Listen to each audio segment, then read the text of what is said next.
नमस्कार दोस्तों।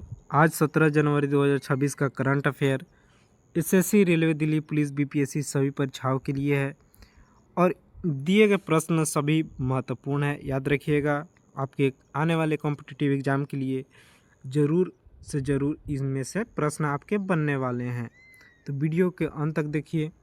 तो चलिए शुरू करते हैं। पहला प्रश्न है, हर साल बेंजामिन फ्रैंकलिन दिवस कब मनाया जाता है? तो ऑप्शन ए सही उत्तर होगा, 17 जनवरी को बेंजामिन फ्रैंकलिन दिवस मनाया जाता है। देखते हैं, बेंजामिन फ्रैंकलिन जनवरी 1706, जूलियट यानी जनवरी 6 1705 ग्रेगोरियन में, यानी 17 अप्रैल 1790 संयुक्त राज्य अमेरिकी के संस्थापक के रूप में जाने जाते हैं। इस ईयर के एक प्रसिद्ध बहुश्रुत हैं। फ्रैंकलिन एक प्रमुख लोक लेखक है और एक मुद्रक भी है, व्यंग्यकार भी है, राजनीतिक विचारक भी है, राजनीतिज्ञ है, वैज्ञानिक भी है, वह आविष्कारक भी है, नागरिक कार्यकर्ता भी है, राजमज्ञ है और सैनिक और राजनीतिक बेंजामिन फ्रैंकलिन है, इसलिए यह महत्वपूर्ण है और 17 जनवरी को इसका जन्मदिन के रूप में बेंजामिन फ्रैंकलिन डे के रूप में मनाया जाता है। देखिए, इसका प्रसिद्ध पतंग क्या है, इससे प्रश्न बनेगा, याद रखिए। तो बेंजामिन फ्रैंकलिन का प्रसिद्ध पतंग सन 1751 या 52 के दौरान किसी समय फ्रैंकलिन को यह विचार आता है कि वह पतंग की मदद से अपने कंडक्टर को काफ़ी ऊंचाई तक भेज सकता है और अगर इसी गरज के साथ बारिश के दौरान उड़ाया जाए तो गीली डोरी धातु आवेश को नीचे लाने में मदद कर सकती है, जिससे वह आसानी से उपलब्ध कर सकता है। तो यही पतंग बेंजामिन फ्रैंकलिन का प्रसिद्ध पतंग प्रयोग था। अगला प्रश्न है, दिसंबर 2025 ICC men's of player of the month का अवार्ड किसे दिया गया? याद रखिए, ऑप्शन बी सही उत्तर है, मिचेल स्टार्क। एमटीएस में यह प्रश्न पूछ सकता है। मिचेल स्टार्क जो कि एक ऑस्ट्रेलिया का प्लेयर है। देखिए, दिसंबर में यह शानदार इनका प्रदर्शन के लिए दिया जाता है। मंथ प्लेयर मेंस, जो भी मेंस या वीमेंस का मंथ प्लेयर अवार्ड दिया जाता है, वह शानदार प्रदर्शन जैसे खिलाड़ी ने मैच जीतने वाले प्रदर्शन में अच्छा बल्लेबाजी, गेंदबाजी किया हो, निरंतरता यानी पूरे महीने के दौरान लगातार अच्छा प्रदर्शन किया हो सबसे, और महत्वपूर्ण मैच जैसे बड़े मैचों या महत्वपूर्ण टूर्नामेंट टीम को जीत में अहम भूमिका निभाई हो, यानी उसका कारण होना चाहिए कि वह मैंने खेला तो उसके कारण टीम में बहुत बड़ा भागीदारी निभाया गया, उसे जीतने में टीम को काफ़ी मदद हुई।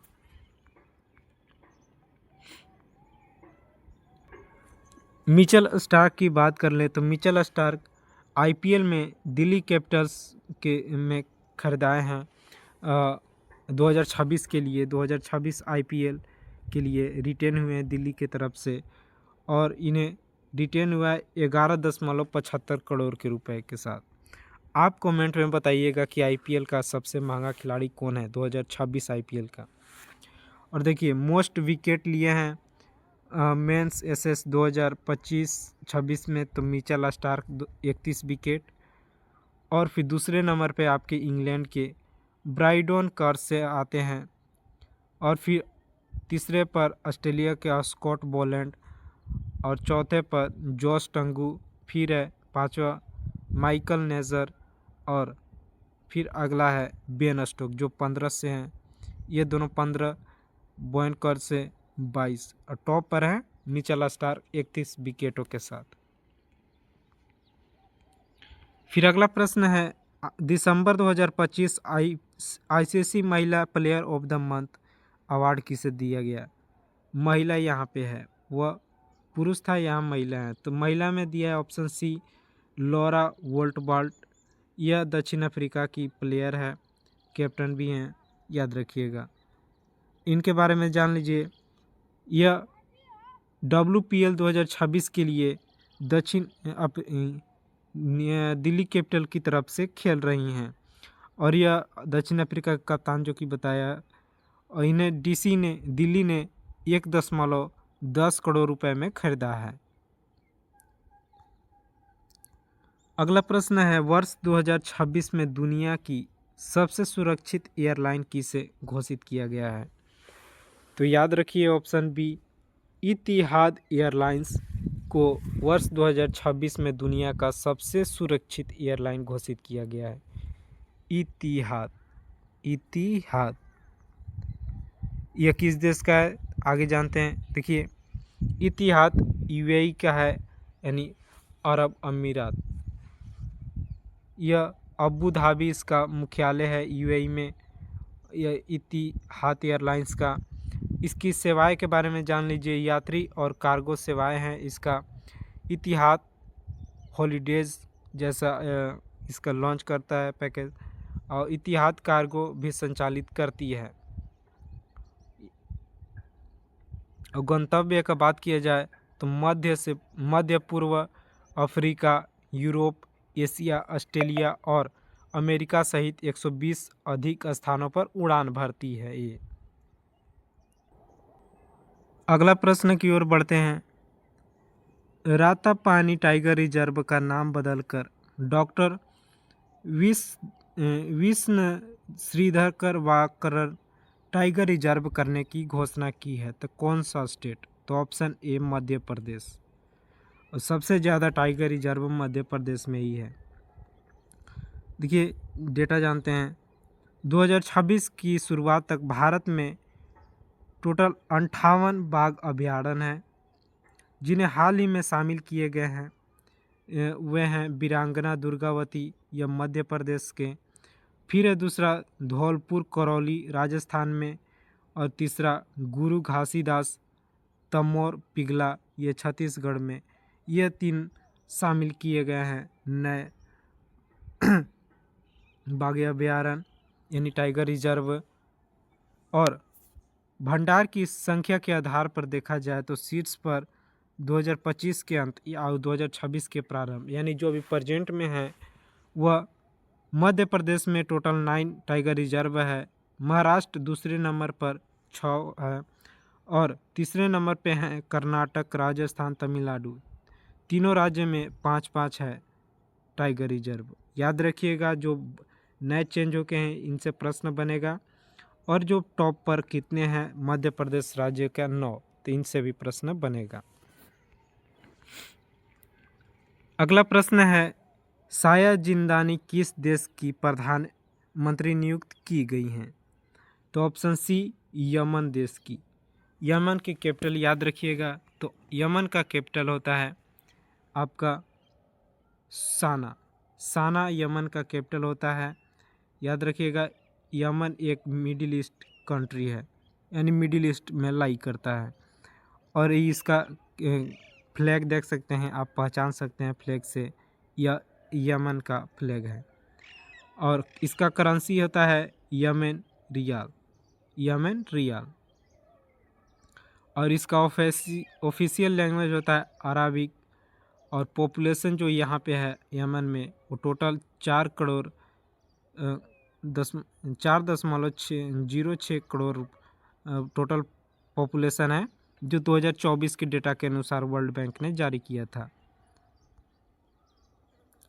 और भी थोड़ा महत्वपूर्ण प्रश्न देखते हैं, जैसे जापान की पहली महिला प्रधानमंत्री सनाए तकाची हैं। याद रखिएगा, सनाए तकाची, इससे प्रश्न बनेगा कि किस देश की प्रथम महिला प्रधानमंत्री बनी हैं। सनाए तकाची तो जापान के, जिन्होंने सत्तारूढ़ लिबरल डेमोक्रेटिक पार्टी LDP की नेता चुने जाने और बाद में संसद द्वारा निर्वाचित होने के बाद अक्टूबर 2025 में पदभार ग्रहण कर लिए हैं।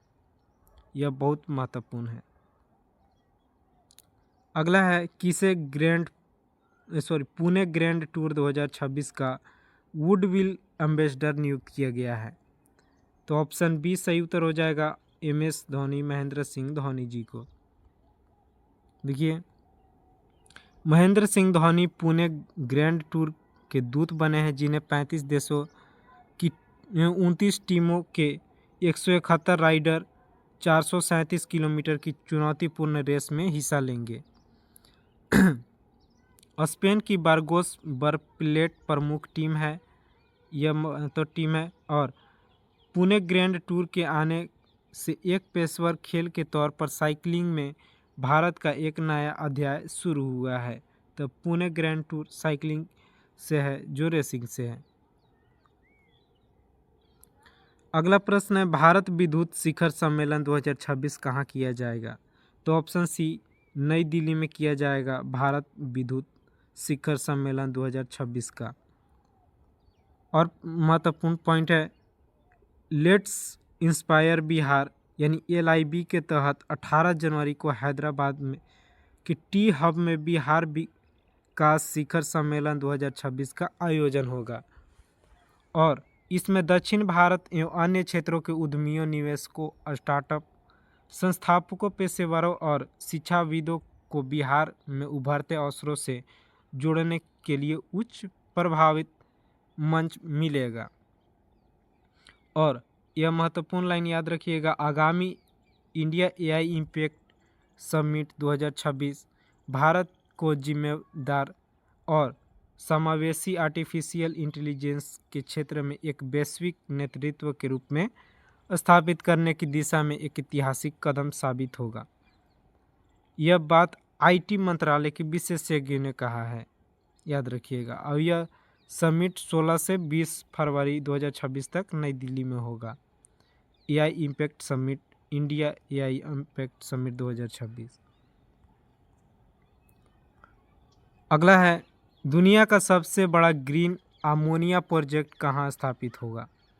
तो ऑप्शन ए तमिलनाडु राज्य में दुनिया का सबसे बड़ा ग्रीन अमोनिया प्रोजेक्ट स्थापित होगा। ऐसे तमिलनाडु में भी है, लेकिन प्रश्न पूछा दुनिया का सबसे बड़ा, तो वह आंध्रा में। देखिए, आंध्र प्रदेश के काकीनाडा में AM ग्रीन द्वारा दुनिया का सबसे बड़ा ग्रीन अमोनिया संयंत्र स्थापित किया जा रहा है। इस परियोजना में $10 बिलियन का भारी निवेश शामिल है। पूरी तरह से चालू होने के बाद संयंत्र की क्षमता 1.5 मिलियन टन प्रति वर्ष MTPA होने की उम्मीद है। इस परियोजना से भारत से जर्मनी, जापान और सिंगापुर जैसे वैश्विक बाजार में ग्रीन अमोनिया का निर्यात संभव है। अमोनिया। अगला है, क्षेत्रीय AI इम्पैक्ट कॉन्फ्रेंस 2026 के मेजबानी कौन करेगा? यहाँ क्षेत्रीय AI इम्पैक्ट कॉन्फ्रेंस है, तो इसे करेगा ऑप्शन सी मध्य प्रदेश राज्य। देखिए, आगामी AI इंडिया इम्पैक्ट 2026 का जिम्मेदारी, ये तो अभी बताया, आर्टिफिशियल इंटेलिजेंस, यह आपका इंडिया ही करेगा। लेकिन ये जो पीछे अभी पॉइंट में बताया, यह बात ITI मंत्रालय के विशेषज्ञों ने भी बताया था, पीछे ही बता दिया था। और यह समिट 16 से 20 फरवरी 2026 नई दिल्ली में आयोजित होगा। पॉइंट याद रखिएगा, यह है इंडिया AI इम्पैक्ट समिट 2026 नई दिल्ली में होगा इसका आयोजन। और ये जो प्रश्न है, क्षेत्रीय AI इम्पैक्ट कॉन्फ्रेंस 2026, यह ऑप्शन सी मध्य प्रदेश राज्य में होगा। तो दोनों में डिफरेंस थोड़ा है, तो क्वेश्चन कंफ्यूज होकर आप गलत जवाब न टिक करें, ध्यान रखिएगा। और प्रश्न यहीं समाप्त होता है। बहुत सारे प्रश्न बहुत ही महत्वपूर्ण थे आपके कॉम्पिटिटिव एग्ज़ाम के लिए। ऐसे ही डेली करंट अफेयर मैं लाता रहूँगा। चैनल को सब्सक्राइब कर लीजिए। धन्यवाद।